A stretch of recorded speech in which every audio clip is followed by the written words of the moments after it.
You're watching Crime TV. All of you that have hit that subscribe button, thank you very much. It really helps. The Dexter Wannabe Killer prequel. We posted the other interrogation that came after this one you're about to see on our channel, and it looks like this if you want to go watch it. After you're done watching this one, that is. Mark Twitchell was infatuated with the show Dexter, so much so that he decided he was gonna reenact it in real life. Mark would use online dating sites to lure his victims to his garage that he rented for filming. He got a cattle prong taser and a fake gun. His first victim, Giles Tettrell, realized that gun was fake after being attacked by Mark. Luckily, he fought back and escaped. Unfortunately, however, he never went to police. He says he was embarrassed, and as time went on, he convinced himself that it wasn't as serious as it was. Boy, was he wrong. 1 week later, Mark Twitchell would make sure that his next victim wasn't as lucky. He prepared. John Altinger came to that same garage to meet a girl, and upon entering, he was met with Mark in a mask, this exact mask, and instead of using the cattle prong taser, and instead he hit Johnny over the head with this pipe. You can still see skin and blood all over it. Unlucky for Mark, even though Johnny was a targeted victim, a single male searching for women online, Mark assumed they would be reclusive and not have friends. However, Johnny had given his friends the address. Here's the instructions for directions that Mark gave Johnny. They became concerned after Johnny sent them an email that was very out of character that had them all worried. This is that email that Johnny sent his friends, which was actually Mark, trying to throw investigations off course and getting them to stop looking for him. When police arrived to Mark's garage, it was a horror movie, straight out of a Dexter film. Luminol showed the presence of blood splatter everywhere. Mark quickly went to cover all of this up by saying it was all a part of a script. But unlike most serial killers, Mark was a dumbass. He actually sold himself Johnny's car for $40 using a bill of sale. Like, how stupid can you be? Blood in the trunk of that car was proven to be Johnny's. It all happened right here in Mark's garage that was set up to be a complete kill room, with the cover story of that it's all part of a script. Mark was using his amateur filmmaking as the entire cover in defense for his serial killer fantasies. But after discovering the serial killer manifesto on his laptop, detectives went to the news and showed the mask and asked anyone to come forward who escaped Mark's previous attempts. Finally, Giles Tettrell came forward, sealing Mark's fate and really harming his defense of it was all part of a script and that it's not real. Mark would twist his tale even further by claiming he wanted it to be authentic, and that his reasons for killing Johnny was that Johnny was supposed to just run off like the other one did, and instead he fought back, leaving Mark no choice but to kill him. At the time of this interrogation, it was before Mark was even arrested, while police were still trying to build their case. 712 40th Avenue. 5712 40th Avenue. And when did you rent that garage? I began renting it on September 1st. rented it September 1st? Mm-hmm. And who'd you rent it from? A company called Kirkside Real Estate. Kirkside? Kirkside, all one word, yeah. Okay. And you got the only key to, or was it one or two There's keys? 2 keys. Okay. So you got 2 keys. Mm-hmm. Okay. And where are those keys now? You guys have the one that I had. Okay. And the other one, the last I heard of was with one of my production assistants, Mike Young. Mike Young, one of your production assistants. Yeah. Okay. And he is an assistant to you, but he didn't rent the garage, it's yours, Right. right? Mm-hmm. Okay. Yeah. And you pay for it? Yeah. For the rental? Mm-hmm. Okay. Now I understand that you're doing this with a company and you're doing some other things. Yeah. So you personally rented it on behalf of the company. Right. And what do you call your company? Express Entertainment. Express Entertainment. Yeah. Okay. And I understand you're filming and stuff like that there. Yeah. Okay. And that was the purpose of getting the facility. Yeah. Mike Young is one of your assistants and he has the other key. Yeah. Okay. And there are no other keys out for that garage anywhere. None as I know. Now, the locks on the garage. Mm-hmm. Can you describe it? Now, I know there's 2 overhead doors and 1 pedestrian door on this garage. Yes. The 2 overhead doors face, I believe it's north, I think so, into yeah. the alley. Mm-hmm. And the pedestrian door faces the house at that address. Right. And that would be south. Now, the house is rented by people separate from you Right. who have no access to the garage. Correct. Okay? And the windows are all blocked and the doors are metal and nobody can see in there. Right. And it's nobody's business what goes on in there, that's your...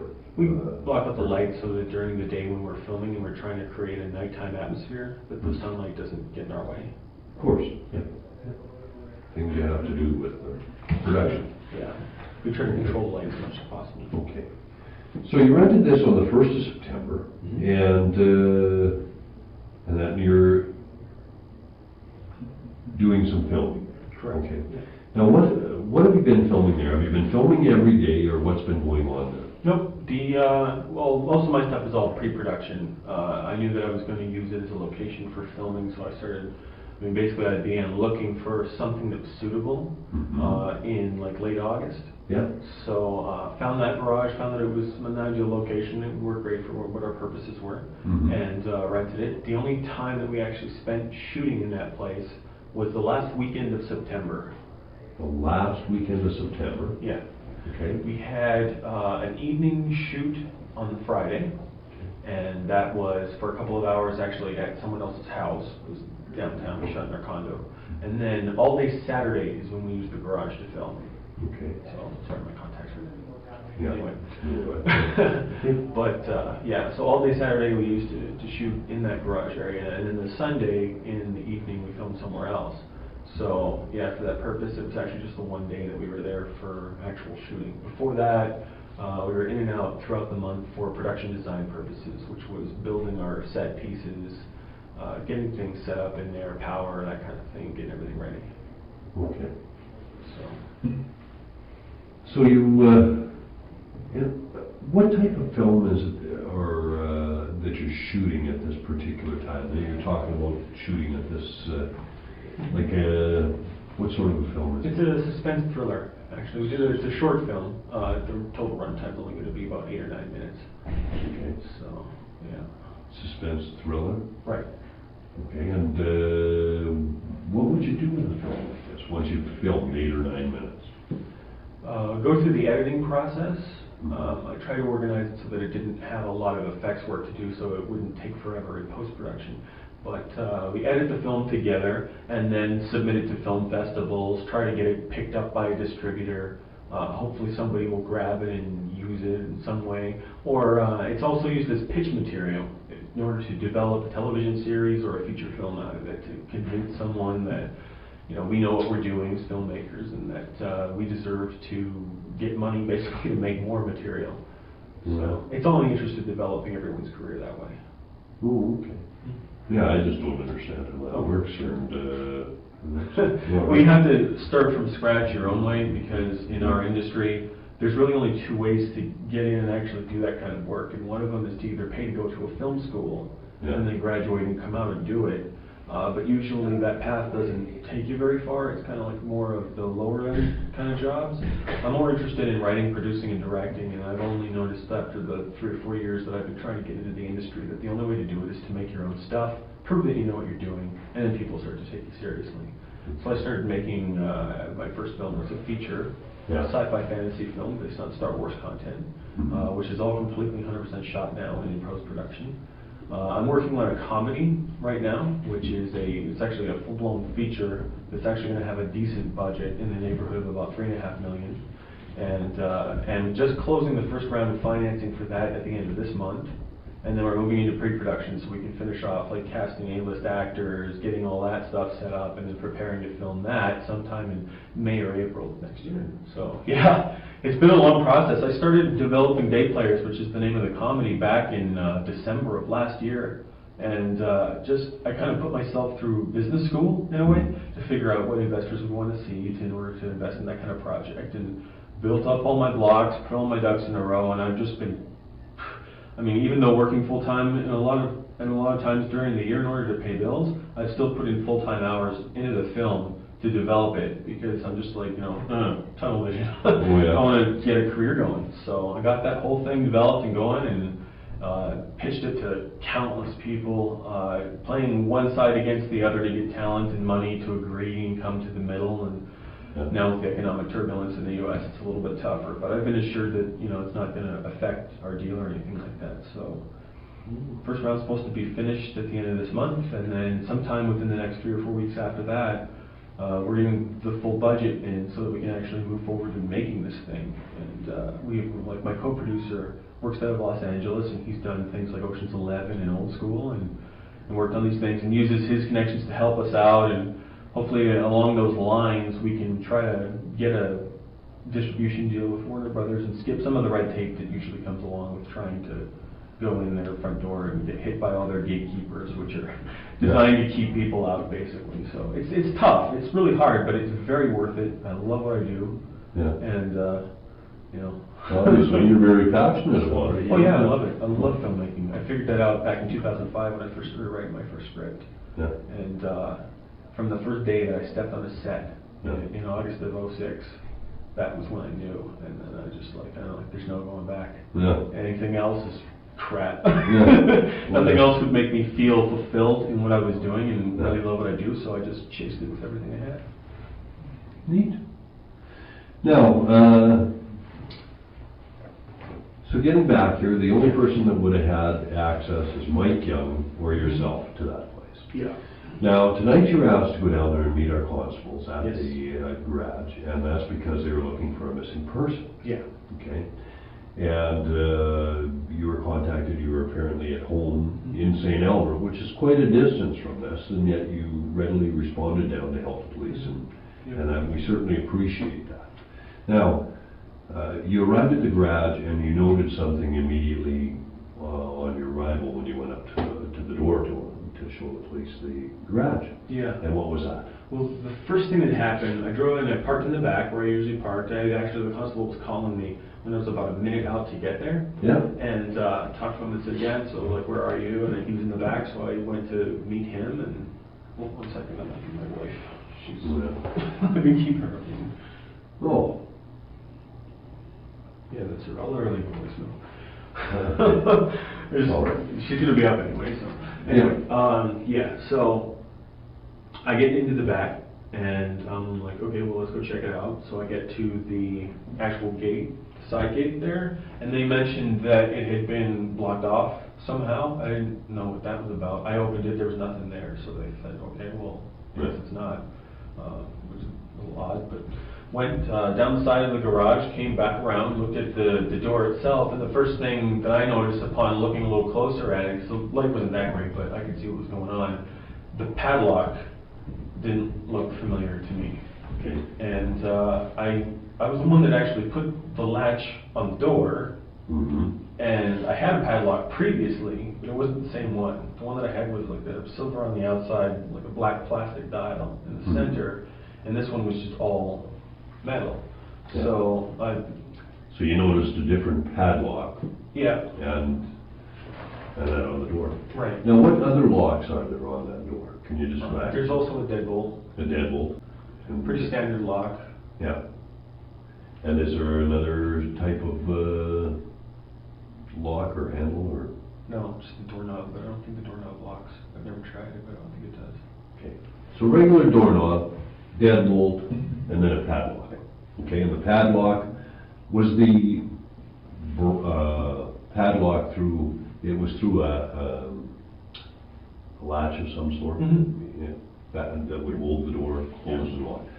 And that was the same, but the lock itself was different. Correct. Okay. Now, okay, you said that you were there the last weekend of September, and that was the only time you were shooting there? Yeah, that was the only time we had a full crew and cast and Okay. filming. So that's the last weekend of September. Yep. And now we're up to the 19th of October here. So that's just about 3 weeks, eh? Yeah. Yeah. Because you were filming through the weekend then, eh? Mm-hmm. Yeah. And we're in the weekend now, so. So just about 3 weeks since and that's the only filming that you've done. Have you been back there since that filming? Yeah, a couple times. Yeah. When was that? Let's see. I went back, I don't remember the exact date, but I went back one time because we had like a table saw and a bunch of tools that were there, and my dad stores that stuff in his garage, so I told him, you know what, come meet me, we'll load it up and get rid of it.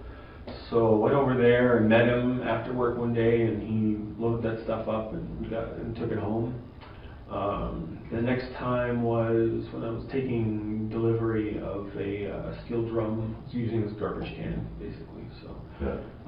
had some issues with them in terms of delivering it. The company kept missing the date or saying that they were going to be there at a certain time and weren't. And so I was just like frustrated. I called them and said, okay, well, call me like an hour before you get there. We'll meet. So they did. We went to the location, dropped the drum off. So that was that part. And then last Friday was when I went there to just clean everything up, get the basic garbage out of there and stuff like that. There was still like a box of bottles and stuff like that, things that had been there previous to me renting the place that I just never got around to getting rid of. But just getting some stuff out of there that was... When you say last Friday, do you mean the one just passed? And I mean, we're now in Sunday morning, right? No, it was a week ago. A week ago? Yeah. So, today being the 19th, it would have been like, probably 12. Wait, no, today's the 19th, today's Sunday, right? Like, Oh, yeah. So, Yeah. the Friday before this Friday. So probably about the 10th. Yeah.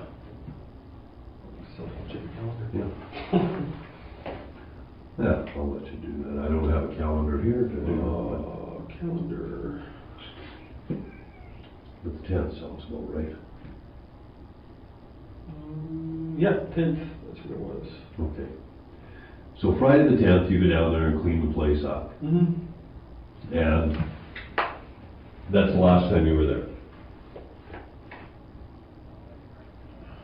I think so. Because I'm wondering if that's when you last saw your padlock on the door.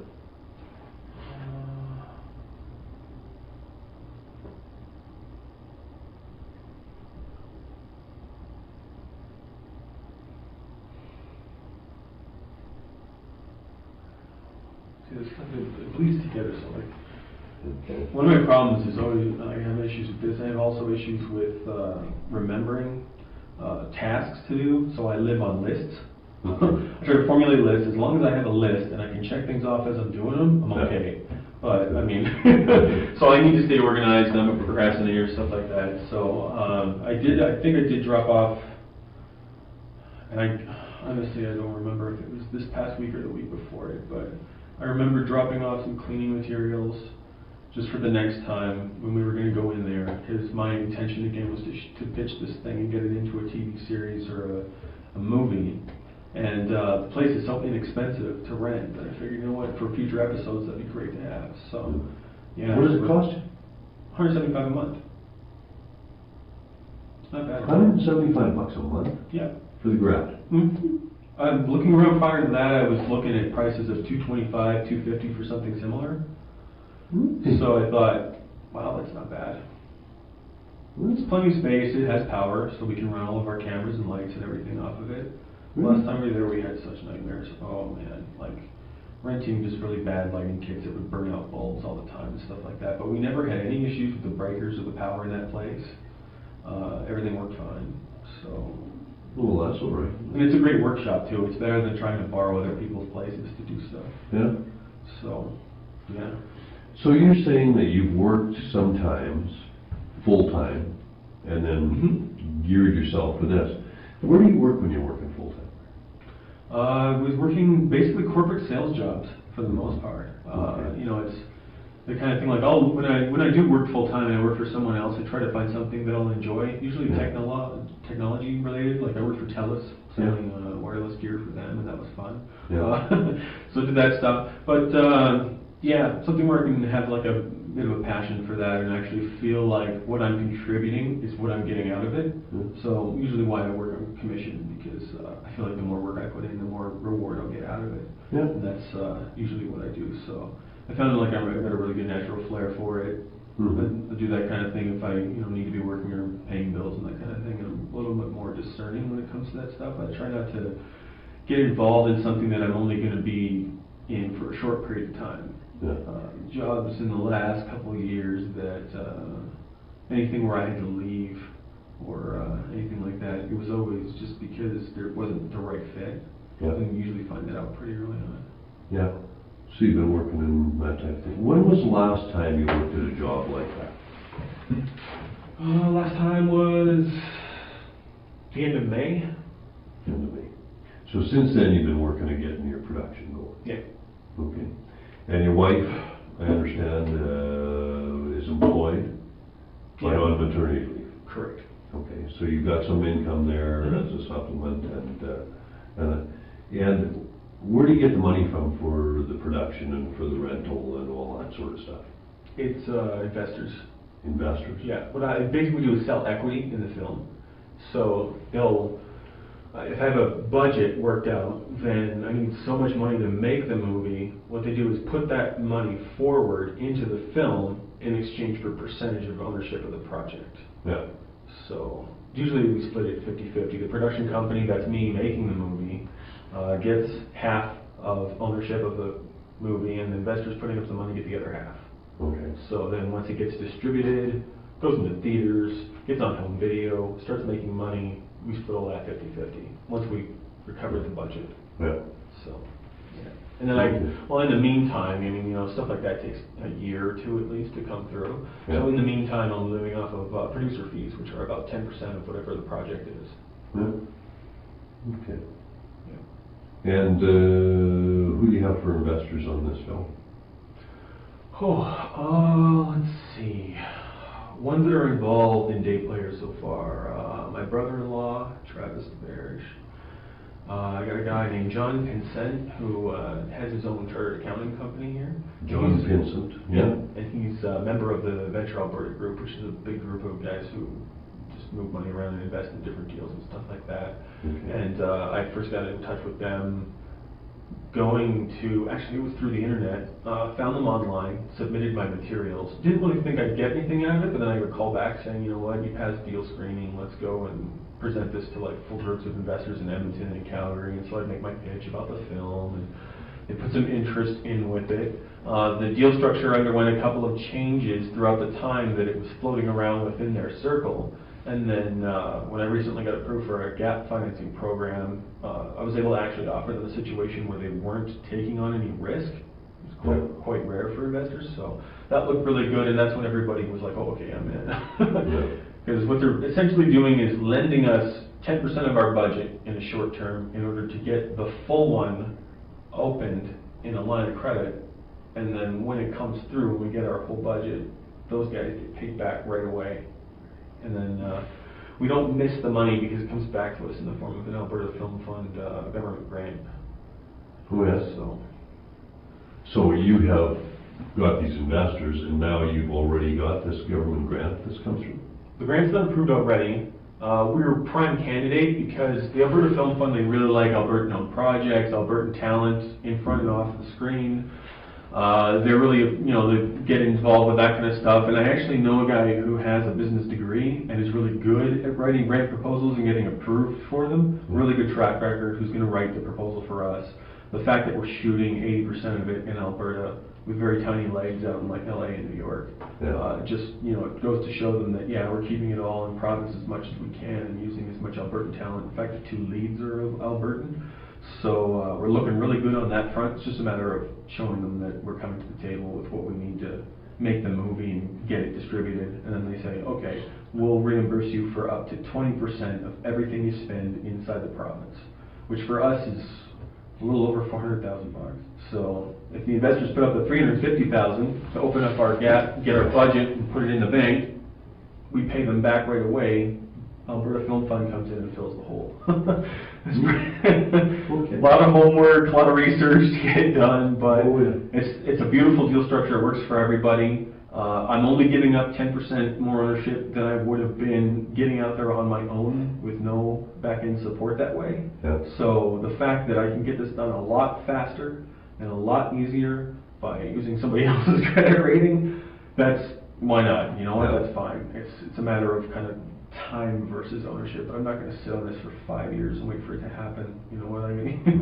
These are the goals that are set up. So, and everybody who's helped me on Star Wars has been so great.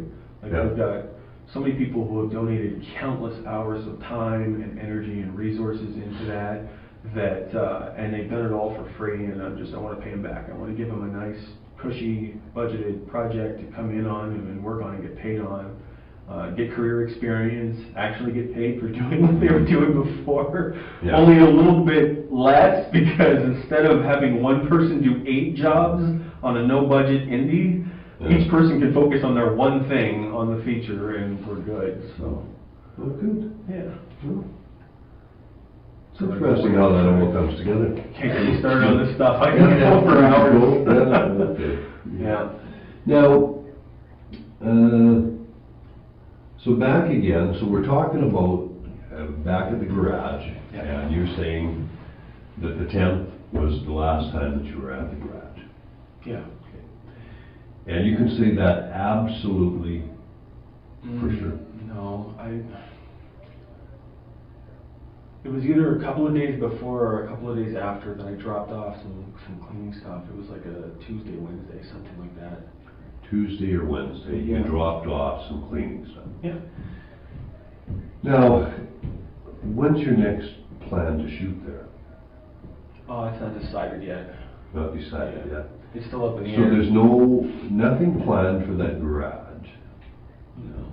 You live in St. Albert. Yeah. You'd be concerned about dropping off a few cleaning supplies there at the garage when nobody else is there, sometime between that weekend, and it had to be done right away? Well, not necessarily right away. The way that I do it again, it's on a list. So I would have had like a long list of line items of stuff that I'm getting done that day, and it just happened to be one of them. So it's like a stop off, drop it off, and then go. Now, what sort of cleaning supplies would you have at that place then? Paper towels, like stain cleaner, gloves, the usual stuff. Just because we deal with this. When you do anything that's involving like suspense thrillers or anything like that, and you want to have something that looks like blood on screen, we use this mix that's like a corn syrup with food coloring in it, because it looks really good on camera, and it has the right consistency and everything, but it's sticky as hell. It gets everywhere, and it's a nightmare. And last time, it got all over the chair, it got all over the floor. It's like ridiculous. So, and that was really my thing, was just because then everybody's grabbing stuff and moving it over, and every time they do, they rub up against it and get it all over their clothes, and it's sticky and annoying. So it's just a matter of keeping that stuff off of there and clean, and not having to deal with that, because we spend It's the problem with an untested effect. This thing where we were, the achieved shot was running a sword through a guy who was sitting in a chair. Yeah. And so the way we did it is we just had like the actor sitting in the chair, and then the other actor pretending to hold the sword Yeah. in him, and then we go back, lock the camera off, it hasn't moved, shoot this, or we take the same color shirt that the guy in the chair was wearing, put like a Ziploc bag full of this corn syrup there, and then just, you know, boom, put the blade through it so that it comes out with the corn syrup on there dripping, and Yeah. then they have to digitally take that, put it onto our original shot so it looks like it's coming through the guy realistically.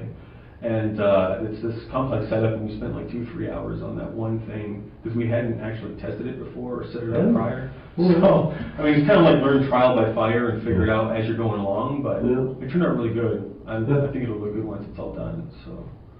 Sounds kind of unique. I mean, But it's a huge mess too. Like again, you know, you're dripping stuff everywhere. You try to kind of curb that as much as you can, but it happens. You're walking back and forth, and things get moved around. So. Yeah.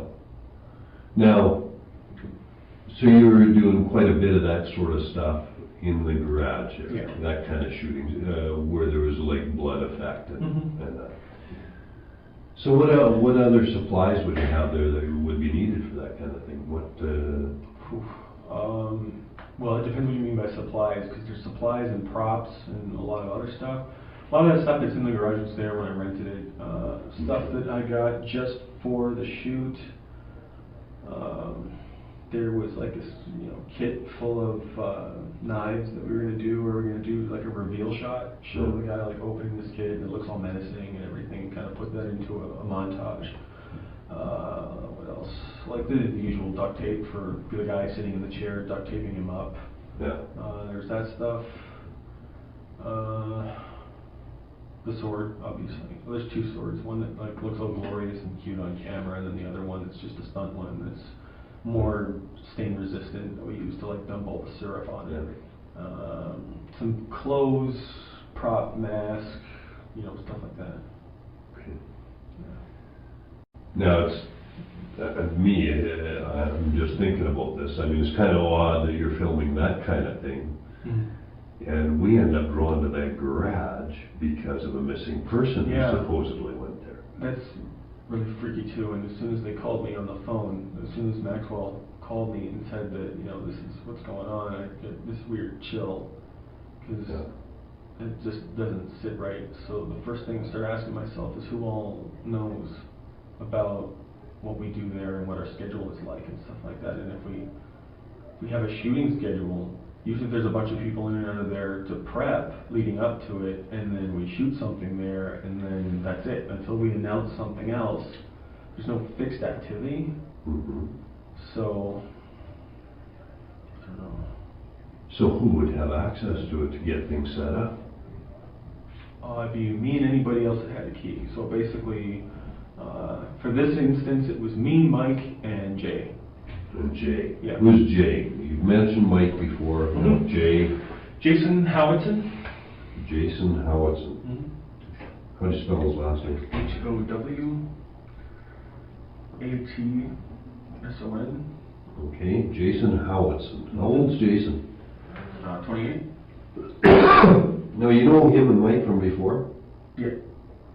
How long? Couple years. Couple of years? How old's Mike? I think Mike's turning 30. 30 years.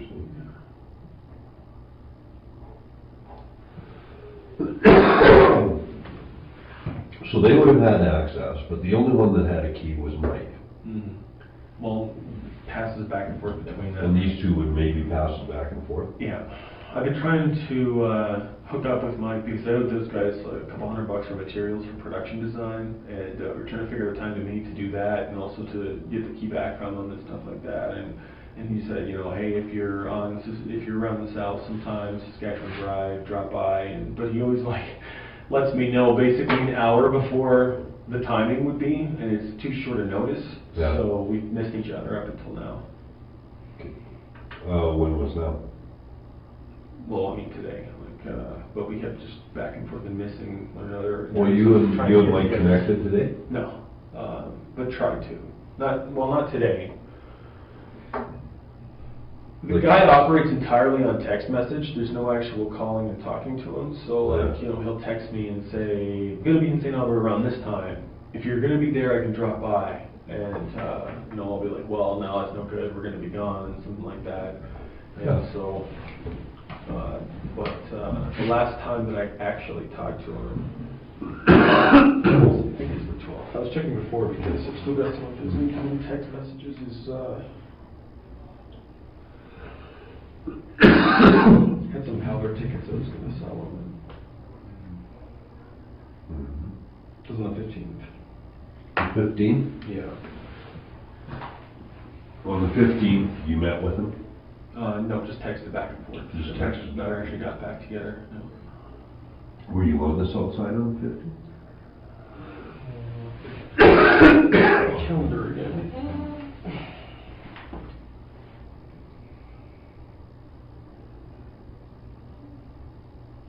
Might have been.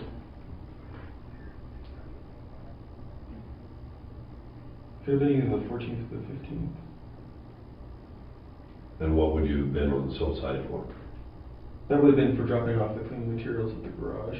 It was either then or the week before it, 8th, 7th, 8th, but I can't remember. And where would you have got these cleaning materials? Like, these sound like something kind of special. Where would you get that? Oh, it's like Home Depot or Canadian Home Tire or Depot. something like that, yeah. Well, We either it's just regular cleaning shit? Yeah. We don't need to get that crazy, it's not like. Well, okay, well, I don't know, you're describing this stuff. Yeah, no, it's just like, usual stuff, we don't have anything special. The garage is a dirty place anyway, we have no intention of putting anything cool in there or anything like that. Yeah. So, you know, just whatever will get the sticky stuff off or that kind of thing, and Okay. that's basically it. Something that, if it's not gonna sit there and smell up the place, Yeah. be better. So, now, you've been told that we're looking for a missing man. Mm-hmm. Okay. Have you been told his name? No. Okay. The name is John Okay. Altinger. Altinger. Okay. Does that name ring a bell to you or mean anything to you? No. Never heard it before? No. He's nobody that you've been using as an actor or that maybe Mike or Jason would have been in touch with? No, I don't think so. I don't know if Mike or Jay know him, but nothing that in terms of casting or production crew or anything like that. No? No. Not a worker, not an employee you've heard about? No. No. Now, do you have any girls that are employed by you or that take part in anything? Any of the setup or Often. anything? Yeah. Yeah. We had a really great actress on this one that we worked with. She came to the condo set on the Friday. Came up from Red Deer. Her name's Katrina. Katrina? Mm-hmm. Okay, yeah. And that's the most recent. Okay. I got some Facebook buddies too that are all kind of in the industry and back and forth, and submitting themselves for casting calls and things like that. But Yeah. nobody that's crew. Yeah. Yeah. So, these Facebook buddies, would they have connected with anybody like this? Maybe that was just a single guy that maybe attracted him towards this sort of line of work or anything like that? Maybe, I don't know. Not that I'm aware of, but possibly. I don't. Okay. Okay, the indications we have, and we've got this through our investigations, and the address comes up, and the garage is described, and he actually says that he was there on that particular day. The particular day we're talking about is I think the 15th. 15th, okay. Now, and I may be mistaken, I may be mixing a couple of things up, but I think the 15th. And that's the day you're indicating that you were probably down there putting supplies there. Okay, yeah. Okay. Like on Wednesday or something. Yeah. Yeah. And it was in and around the same sort of time frame that you were there. You know, that he would have been there. Okay. Like in the afternoon. Really? Yeah. And he was supposed to go there and meet a girl. who described the address and told him how to get there. Now this is girl he's met through, an internet site. Okay. Doesn't know her from before. So he, of course, lets friends know where he's going. Right. But go to meet a girl, swear home. Sends it out to a few friends. All of a sudden, he disappears. Last known place was there. Said he went there. Met a guy. The girl wasn't there. Met a guy in the garage. In the garage? Apparently. Okay. Can you tell me? What does it explain to you? Tell me what you're thinking. Well, it explains the foreign padlock.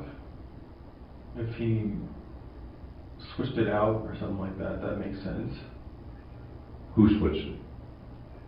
Whoever this guy is. Well, he didn't switch anything. He went there and met somebody there. Yeah. Okay, but that's what I mean. Like, whoever he met there, Yeah. because I don't know of anybody else that has access unless they, accessed it themselves, pretty Yeah. much. So your lock was totally gone off there. Yeah. Okay. The latch was still there, but a different padlock's there. So anybody could have come along with a set of bolt cutters, cut yours off, put their own on, right? That still doesn't give them access to the garage because there's still a deadbolt, right? Yeah. This guy indicates to his friends that he arrived, met a guy in there, the girl wasn't there, got a call from her later, Okay. was going back to the garage. Huh. And that's where the trail goes cold on us. So, okay, let me get this straight. Yeah. The guy who's missing Yeah. shows up to my garage, Right. 571240 at that. Yeah. claims to have been in it, Yeah, and talk to a guy. talked to another guy. Yeah. So now there's two of them. And then he leaves. Because the girl's not there. That he's supposedly. Right. Okay. And then he talks to her on the phone. I don't know that he talks to her on the phone or if he gets a message from her or which way that one went. Okay. Okay. He somehow ends up communicating with her. And then comes Goes back to the garage to meet her. Okay. All right. Now, does that sound like anything that you know about? Not at all. Does it sound like anything that could be related in any way to any movie sort of stuff you're doing, or? Not that I'm aware of. I mean, I'm the producer. I pretty much control all the elements. Yeah. So if there was anything like that, if somebody needs to borrow the place or whatever, then they would let me know. They'd let you know. They'd ask or something like that. So yeah, no, I don't know anything about that. Does the name Jen mean anything to you? No, Constable Maxwell asked me about that too, and Yes, I don't know Jen or anything like that. So the name Jen doesn't mean anything to you. You don't know a Jen. You don't have an actress named Jen. Mm-hmm. Okay. What's your wife's name? Jess. Jess. Not Jen. No. Okay. Is your wife involved in anything with the garage at all, or does she even know it exists, or? Yeah, she knows it exists. She tries to stay out of the film stuff as much as possible. She's, from her own explanation, too close to the material, because every time I talk about these things, it's like this step, this step, this step, this step, and it's just too much. So I try to, you know, pretty much kind of curb that whole thing. If she asks about it, I'll gladly tell her, but generally she's not interested until something comes to fruition. You know? Yeah. This whole time for the past year I've been working on financing my other movie, she'll ask me like, you know, do you, is the money in the bank yet? Or something like that. Until it's in the bank, don't get excited, that sort of stuff, so. Yeah. Okay. But, yeah, so she's, I'm at leave and looking after the kid, and that's, you know, pretty much the daily life. And then when I get home, I take over. Yeah. We share that whole thing, so, yeah, but no. Okay. And your parents, of course, are supportive of this. Oh, yeah. They live here in Edmonton? Mm-hmm. Okay. Whereabouts do they live? They live like Killarney area, so it's like Killarney. 31st Ave and 87th Street. Oh, yeah. Okay. Know the area well. Mm-hmm. Have they always lived in that area? Mm-hmm. Yeah. Where'd you go to school? Long time. I went to school in those little trio of schools. It's right around their house. It was St. Matthew's for elementary, and then St. C's for junior high, and then O'Leary for high school. O'Leary, yeah. Okay. Yeah, and you're, what do you think, 29? Mm-hmm. Yeah. Mm-hmm. Huh.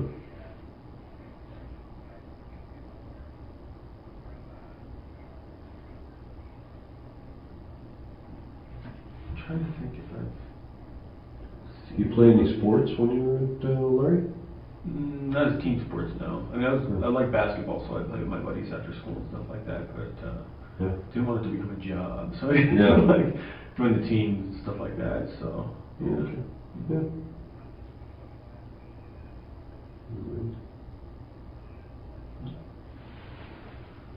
All right.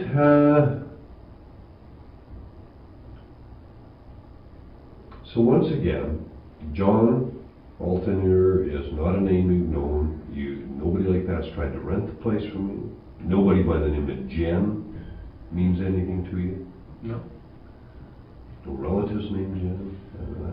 Oh, maybe. I have to go through the list. Okay. All right. My mom's 12. So, you know, let me get back to you on that one. It's a checker for sure, but. Yeah. No, that's. And I'm trying to think like if they don't really have any like, you know, regular. Okay, what about Mike and Jason?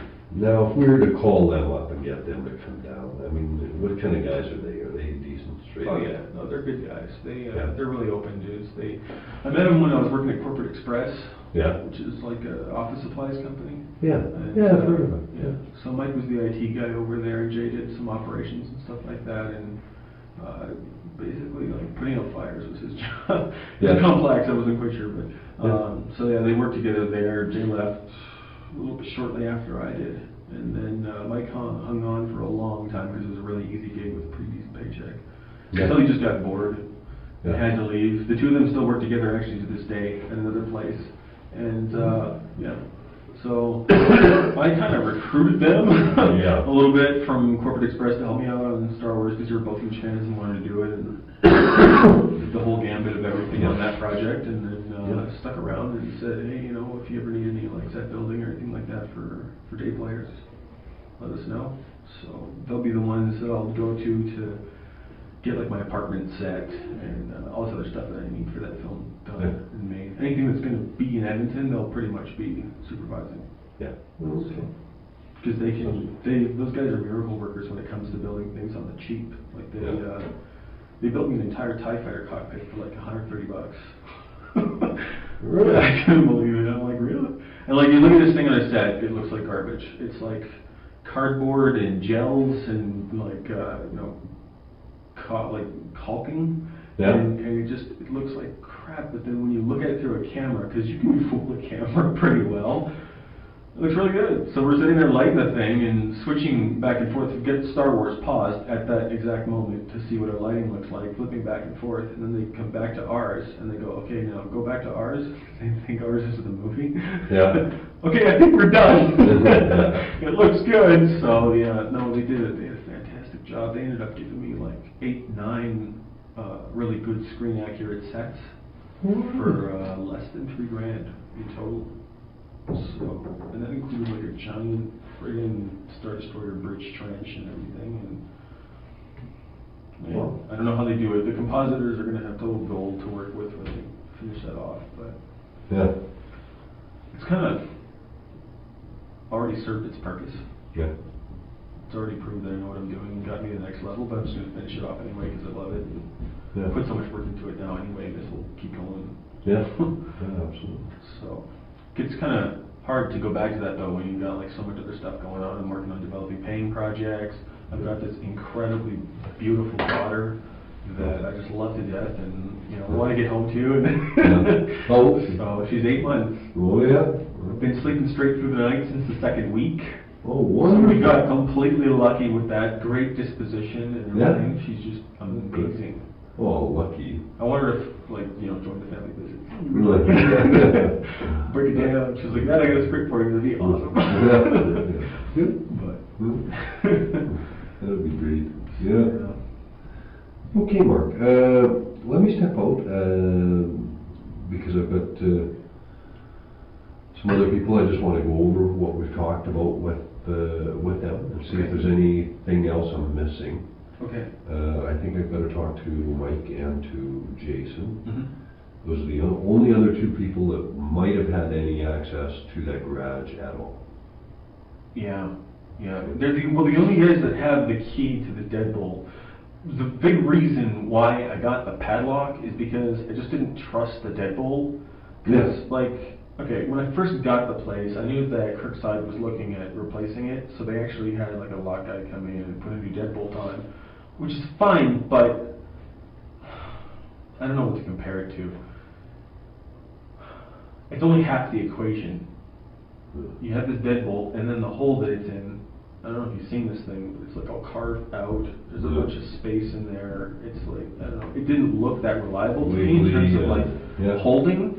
So, I mean, I didn't put much stock in it. I thought honestly that the latch with the padlock would be A, more of a visual deterrent if anybody wanted to get in there, and B, just kind of be a little stronger in general because of the way that it was actually like fastened on there. So, I mean, you know, like,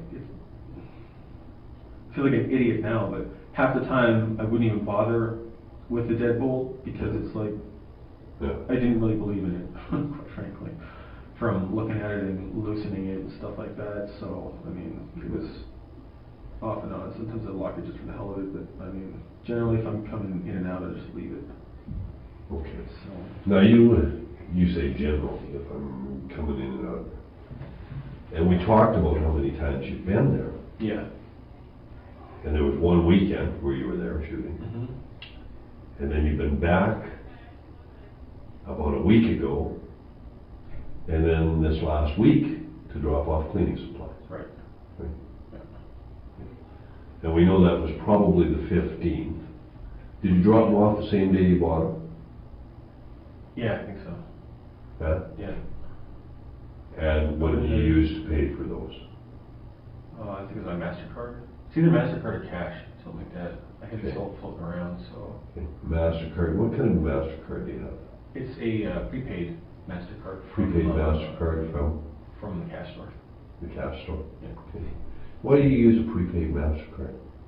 I had a bankruptcy about 6 years ago, Mhm. so it's almost going off the record and everything like that. Yeah, so you use. It's kind of a pesky thing that's following me around, and I didn't really find a lot of need for credit cards because it wasn't something that was ever really that big of a pressing deal. Ever since, like, I learned my lesson, and the reason that I actually had to file that in the first place, and this is like goes with young man crap. Yeah. Hey, I get- watch the people run through it. I know what it's like. Yeah. Well, at 21, I got married the first time, young and stupid, to someone that I thought I was going to be with forever, and for the wrong reasons. Long story short, I moved to the U.S. because she was a U.S. citizen, got residency down there, but the problem was I didn't understand how long it would take to get that process done, and I lived down there for a little over 10 months before I actually had a legal work permit. Mhm. To be able to bring in an income. So while I'm down there following my heart, Yeah. racking up, like, my bills are still there, all of this stuff is mounting up. It was over 20 grand worth, and then I was just like, damn. So between having that on my plate and at that point in my life, believing I was going to be in the U.S. for a while, I figured that filing a Canadian bankruptcy was the best way to go. And my trustee felt the same way. So I filed with them, got it taken care of, got discharged from it within like the same year. But it's just one of those things that sticks on your credit rating. So when that relationship didn't work out, and I moved back to Canada, they still follow me around. It wasn't that big of a deal. Because again, I'm not racking up debt or anything like that. I'm just living my life, getting my job and my place and paying my bills and stuff like that. I didn't need to have credit. Yeah. So, but the thing is like if you ever want to book a hotel room or a flight or anything, shop online, use eBay. It's like it's just easier to have a credit card. So when Much Music had their MasterCard out, I got that thing, ended up losing it. It was a huge pain in the butt anyway, because you can only load it online, and you pay these little fees for every little thing. Even just to call in and check your balance, it charges a fee. So I went to the cash store and said, okay, I need something that's going to be a little more handy, a little more useful, something I can load just by going into the store instead of having to get online and do it every time. And so I got that. Yep, and that's how you start rebuilding credit. You start off. I don't even know if prepaid reports your credit payment history or not, but I think it does help. Yeah, could help. The mortgage I thought was a big one. The two big ones that are helping me build my credit back right now are a business loan that I have through TD, which is almost paid off, that I took out to give me the boost for getting all my equipment for shooting Star Wars, and the mortgage. So that was just mortgage on my house. It was crazy the way that happened, because I was convinced for the amount of income that my wife made and her track record with credit, she'd be the one to get the mortgage, but they looked at the overall situation and said I was the guy. So I'm like, okay. Went in there, did all the paperwork, filed it up, and got it done, and so that worked out really well. Went through a broker. It was a bit of a hassle here and there because there's these like little straggler bills from 5-6 years ago that were kind of there, and these are the lenders saying, here's all the conditions we want to lend you the money. So like, give us proof that you paid this Rogers bill back in the day, or that it still counts under your bankruptcy and you've taken care of it. And last I checked, that was gone. So little hassle stuff like that, but it was pretty much just a relatively smooth ride. Was able to secure that up and get it done, and worked out great. Now, I'm going to ask you a couple of questions about the business. Now, you told me about some projects you're shooting on, and I want to ask you if you're doing any other kind of shooting there. Like, is there any, and I mean, I'm just wondering because it brings into play different sort of characters. Are you shooting any porn there or anything like that? No. I've actually been teased about that a lot. Yeah. And I tease back by saying that, I should have gotten into porn because it's guaranteed money in the bank. You know what I mean? Yeah. But it's really not the environment for that. For one thing, it's not even heated. Yeah. You know what I mean? Like, no. It's just, it would be a little cool. And then, again, if a filmmaker gets into that side of the industry, the other side will never take you seriously. Okay. So, unless I want to go making like 100 aliases, call myself Dick Hart or some stupid porn name or whatever, like that just wouldn't make any sense. And I've never been really anywhere near interested in that kind of material. I want to be taken seriously. I don't necessarily have to go after Academy Awards or anything like that. I just want to make movies that will entertain people and get out there and into actual movie theaters and have tickets and stuff like that. So that's always been the ultimate goal for me. But yeah, no porn or anything like that. Okay. So, have you ever heard of these online dating site kind of things? What are some of the ones you've heard of? Oh man, I don't know. Match.com. I've heard of the Plenty of Fish one. Okay. Yeah, there's, what else is there? I don't know, there's a bunch of them, there's like hundreds of them. Yeah. So. Okay. You don't frequent them? No. Okay. I did some research on them for a freelance article that I wrote. Twitchell would later confess to the murder in the next interrogation that you can see on our channel. although he claimed it was self-defense. Its title is The One Who Got Away, the Dexter Wannabe Killer. Thanks so much for watching, and I hope you enjoyed. See you all next time.